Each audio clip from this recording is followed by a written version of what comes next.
The return of Titans running back Derrick Henry stole headlines this week across the NFL.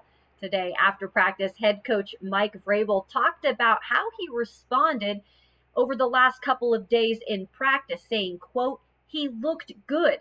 Now, Henry may or may not be available for Sunday's game in Houston, but someone who will be another former Alabama star, wide receiver Julio Jones. The future Hall of Famer hasn't been able to do much in year one with the Titans, and that's certainly frustrated some fans.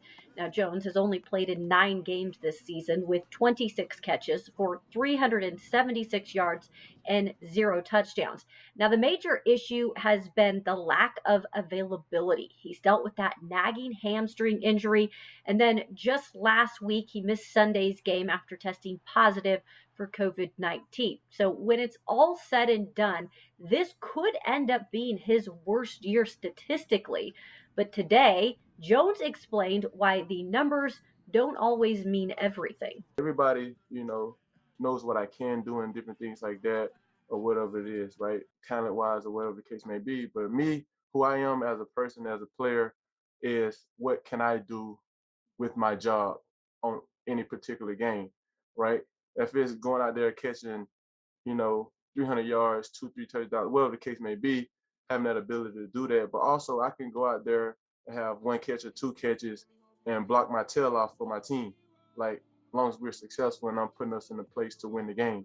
So people always look at like, stats and this and that. I don't play the game for stats, and I never have. I have the stats, but I never played the game for stats. My whole thing is coming together collectively, having 11 guys, going out there and doing their job on that one particular play to make it successful. But what the numbers do prove is when the three-headed monster of Jones, Derrick Henry, and A.J. Brown were out on the field together, they average 7 yards per game. That only trails the Rams, who lead the league currently with 6.1 yards per game. So, the moral of the story, if they can get all three of those stars going at the same time, this could be a tricky offense to go up against in the postseason.